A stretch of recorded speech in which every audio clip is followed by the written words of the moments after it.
తర్వాత టిప్ కోసం చిన్నగా ఉన్న బియ్యాన్ని డబ్బాని తీసుకోవాలి. ఇక్కడ డబ్బా ఒకటే కానీ దానిని 2 ఆర్గనైజర్ లాగా యూజ్ చేసుకోవచ్చు. దానికోసం ఈ డబ్బాని కరెక్ట్‌గా మధ్యలోకి వచ్చేటట్లుగా ఇలా గుర్తనేది పెట్టుకోవాలి. అలా పెట్టుకున్నట్లుగానే కట్ చేసుకోవాలి.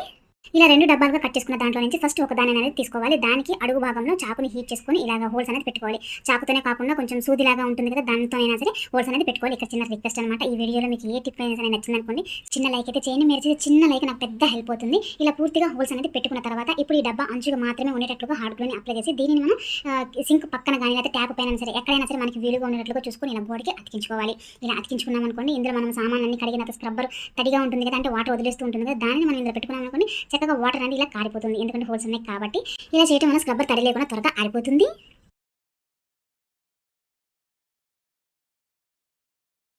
ఇప్పుడు మిగిలిన రెండవ డబ్బాకు కూడా అంచుకి మాత్రమే ఇలా హాట్ గ్లూని అప్లై చేసి కిచెన్లో ఒక గోడకి పక్కన అతికించుకోవాలి. ఇలా అతికించుకున్న దానిలో మనము మసాలా ప్యాకెట్స్, గరం మసాలా ఇలాంటివి ఉంటాయి కదా, ఇలాంటి ప్యాకెట్స్ అనేది చక్కగా ఇందులో పెట్టి ఆర్గనైజ్ చేసుకోవచ్చు. ఇలా చేయడం వల్ల వీటన్నిటిని గురించి మనం వెతకాల్సిన పని లేకుండా ఒక పక్కనే ఉంటుంది కాబట్టి చక్కగా తీసుకోవడానికి అలానే పెట్టుకోవడానికి కూడా ఈజీగా ఉంటుంది, చూడడానికి కూడా నీట్గా ఉంటుంది అనమాట. తప్పకుండా ట్రై చేయండి. ఒక్క డబ్బాతో 2 యూజెస్ అనమాట. తప్పకుండా ట్రై చేస్తారని అనుకుంటున్నాను.